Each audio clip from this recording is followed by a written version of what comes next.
నమస్తే, welcome to వలయం TV. నేను మీ యాంకర్ రాధిక. డీటెయిల్స్ చూస్తే ఇవాళ రేపు చాలా పెళ్లిళ్ళు కారణాలు లేకుండానే పిటాకులు అయిపోతున్నాయి. భార్య భర్తలు విడిపోవటానికి పెద్ద విషయాలేం అక్కర్లేదనిపించే స్థితికి వచ్చేసాం. అరే మొన్ననే కదా పెళ్ళయింది, అప్పుడే డివోర్స్ అయిపోయారా? ఇలాంటి డైలాగులు ఇప్పుడు కామన్ అయిపోయాయి. ఇప్పుడు మరో రకమైన విడాకులు ట్రెండ్ అవుతున్నాయి. అసలు ఇద్దరి మధ్య తగాదాలు గొడవలు ఉన్నట్లే తెలీదు, మౌనంగానే ఉంటారు. ఏదో ఒక రోజు డైవర్స్ అని బాంబు పేల్చేస్తారు. అదే సైలెంట్ డివోర్స్.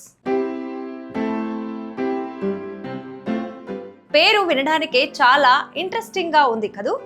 ఒకప్పుడు విడాకులంటే కోర్టులు, న్యాయ పోరాటాలు, కుటుంబ కలహాలు, అబ్బో బోలెడంత తదంగం ఉండేది.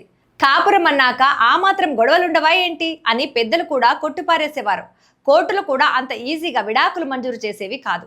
సరే, కొంతకాలం కలిసి ఉండండి చూద్దామనేవి. కానీ ఆ కోర్టులు కూడా ఇప్పుడు అంత సీన్ లేదు, కానీ ఇద్దరు కోరుకుంటే వెంటనే ఇచ్చేద్దాం అనే దశకు చేరుకుంటున్నాయి. పప్పులో ఉప్పు వేయలేదనో, తనను చూసి మాట్లాడలేదనో, బయటికి తీసుకెళ్లలేదనో, ఇలా సిల్లి సిల్లి కారణాలకే డివోర్స్ అంటూ కోర్టు గుమ్మం ఎక్కుతున్నారు. కలిసి ఉండడానికి కారణాలు కావాలి, కానీ విడిపోవడానికి ఏముంది?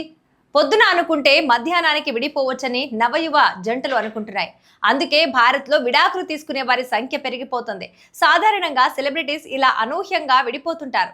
కానీ ఇన్స్టాలో, ఎక్స్లోనో అన్ఫాలో చేయటం, తాము కలిసి ఉన్న ఫోటోలు డిలీట్ చేయడంతో సమాజానికి మేం విడిపోతున్నామని సందేశమిచ్చి వారిని మెంటల్గా ప్రిపేర్ చేసి ఆ తర్వాత వారిద్దరూ కలిసి జాయింట్గా స్టేట్మెంట్ విడుదల చేయటం ఇప్పుడు పెద్ద ఫ్యాషన్. కానీ సెలబ్రిటీలే కాదు, సామాన్యులు కూడా పెద్దగా చర్చించుకోకుండానే డివోర్స్ ఇచ్చేస్తున్నారు. ఎవరైనా సరే అభిప్రాయ తేడాలు వస్తే అంతే, కేల్ ఖతం, దుకాన్ బంద్ అనే లెక్కన విడాకులు తీసేసుకుంటున్నారు. ఇదే సమయంలో మరో రకమైన విడాకులు కూడా ట్రెండ్ అవుతోంది. అదే సైలెంట్ డివోర్స్. సైలెంట్ డివోర్స్ అంటే అదో విచిత్రం. వీరు డివోర్స్ తీసుకోరు, అదాలత్ను ఆశ్రయించరు, బయటికి భార్యాభర్తల్లాగే ఉంటారు, ఒకే ఇంట్లో ఒకే గదిలో ఉంటారు, కానీ కాపురాలు చేయరంతే.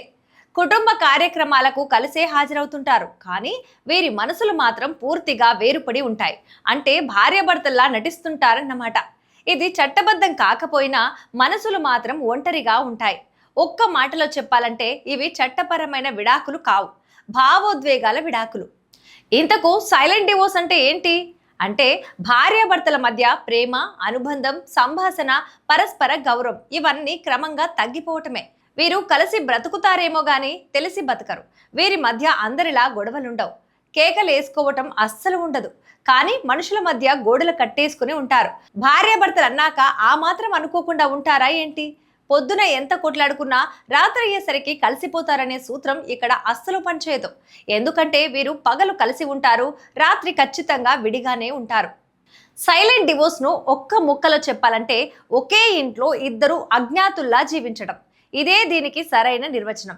ఇది ఎలా సాధ్యం అంటే, ప్రపంచవ్యాప్తంగా సంబంధాలపై అధ్యయనం చేసిన ప్రముఖ మానసిక నిపుణురాలు ఎస్థర్ పెరెల్ అన్నట్లు, ప్రేమ చనిపోవడం ఒక్క రోజులో జరగదు. చిన్న చిన్న నిర్లక్ష్యాలే దాన్ని నిశ్శబ్దంగా చంపేస్తాయి. లోపల ఇద్దరికి తెలియకుండానే ఈ పరిణామం నిశ్శబ్దంగా జరిగిపోతూ ఉంటుంది. మరి ఇద్దరికి తెలియకపోతే ఈ ప్రమాదాన్ని గుర్తించడం ఎలా అంటే, దానికి కొన్ని దారులున్నాయి. ప్రారంభంలో ఇద్దరి మధ్య మాటలు తగ్గిపోతాయి. మౌనం వీరి మనుషుల మధ్య మళ్ళీ కట్టుకోలేనంత అగాధాన్ని సృష్టించేస్తుంది. పెళ్ళైన కొత్తలో చాలా నార్మల్గా ముద్దు ముచ్చట్లతో సరదాగా కనిపించే జంటలు క్రమంగా ఎవరికి వారు బిజీ అనే మోడ్లోకి వెళ్ళిపోతుంటారు. భోజనం చేశావా, బిల్లు కట్టావా అలాంటి అవసరమైన మాటలకే పరిమితమవుతారు. ఒక ఐటీ ఉద్యోగి ఉదయం వెళ్ళి రాత్రి ఆలస్యంగా వస్తాడు. భార్య కూడా ఉద్యోగంలో బిజీ. ఇద్దరు ఫోన్లలోనే ఎక్కువ సమయం గడుపుతుంటారు. ఒకే ఇంట్లో ఉన్నా ఎదురు పడరు, ఎవరి స్పేస్లో వారు ఉంటారు. ఇద్దరికి మాట్లాడే సమయం ఉండదు. ఇదే మొదటి ప్రమాద సూచిక. ఆ తరువాత ఇద్దరిలో భావోద్వేగాలు తగ్గిపోతుంటాయి. అసలు మొగుడు పిల్లల మధ్య ఉండాల్సిందే భావోద్వేగ అనుబంధం. ఆ ఎమోషనల్ బాండేజీ వీరి మధ్య తగ్గిపోవటమే, అసలు ఏర్పడకపోవడము జరుగుతూ ఉంటుంది. దైనందిన జీవితంలో చోటు చేసుకునే సంతోషం లేదా బాధను భాగస్వామితో పంచుకోవటం ఆగిపోతుంది.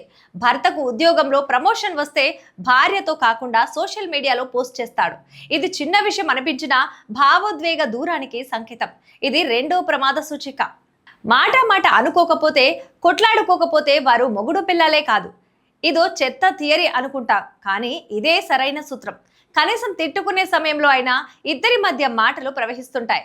అవే గొడవలు ఆగిపోతే అదే అసలైన డేంజర్ సిచ్యువేషన్. కాబట్టి ఆశ్చర్యంగా అనిపించినా కొన్నిసార్లు గొడవలు లేకపోవటమే ప్రమాద సంకేతం. భార్యాభర్తల సంబంధాలపై పరిశోధించిన అమెరికన్ నిపుణుడు జాన్ గాట్మన్ గొడవ పడటం కన్నా పూర్తిగా నిర్లక్ష్యం చేయటమే సంబంధానికి పెద్ద ప్రమాదం అంటున్నారు. ప్రేమతో కాకుండా బాధ్యతల కోసం, సమాజం కోసం మాత్రమే వీరు కలిసి ఉంటారు. పిల్లలు, సమాజం, ఆర్థిక పరిస్థితులు, కుటుంబ ఒత్తిడి కేవలం ఇవే బంధాన్ని కొనసాగించే కారణాలవుతాయి. పిల్లల చదువు పూర్తయ్యే వరకు మాత్రమే కలిసి ఉండాలని నిర్ణయించుకునే జంటలు ఈ మధ్యకాలంలో చాలానే ఉన్నాయి. ఈ సైలెంట్ డివోర్స్ కు మన భారతీయ విధానం కూడా ప్రధాన కారణం. ఎందుకంటే మన దేశంలో విడాకులపై ఇంకా సామాజిక ఒత్తిడి ఉంది. అంత ఈజీగా విడిపోవడానికి ఎవరు అంగీకరించరు. సలహాలు, సూచనలు, సర్ది చెప్పటాలు ఉంటాయి. అందుకే చాలా మంది చట్టపరంగా విడిపోకుండా ఇలా సైలెంట్ గా విడిగా జీవిస్తున్నారు. కుటుంబ పరువు, ఆర్థిక ఆధారపడటం, పిల్లల భవిష్యత్తుపై ఆందోళన, పెద్దల ఒత్తిడి ఇవే సైలెంట్ డివోర్స్ ను పెంచుతున్నాయి. సో చూసారుగా, ఇన్స్టాగ్రామ్ లో హ్యాపీ ఫోటోలు, బయటకు పర్ఫెక్ట్ కపుల్ గా కనిపించడం, ఇవన్నీ చూసేసి వారేదో ఆదర్శ జంట అని ఊహించేసుకోకండి. ఇంట్లో అది వారి బెడ్రూమ్ లో ఎలా ఉంటున్నారనేదే పాయింట్. ఆన్లైన్ లో దగ్గరగా, ఆఫ్లైన్ లో దూరంగా ఉండే సైలెంట్ డివోర్స్ జంటలు చాలానే ఉన్నాయి. సైలెంట్ డివోర్స్ అనేది కోర్టుల్లో కనిపించదు, కానీ వేలాది మంది ఇళ్లలో ఉంటుంది. అరుపులు లేకుంటేనే శాంతి కాదు, మాటలు లేకపోవటం ప్రమాదం. ఒక సంబంధం కూలిపోయేది ఒక్కసారిగా కాదు, అది మనకు తెలియకుండానే జరిగే పరిణామం. కలిసి జీవించడం మాత్రమే కాదు, కలిసే ఉండటం కూడా ముఖ్యం. ఇవి ఇవాల్టి అప్డేట్స్. మరిన్ని అప్డేట్స్ కోసం మన వలయం టీవీని సబ్స్క్రైబ్ చేసుకోండి.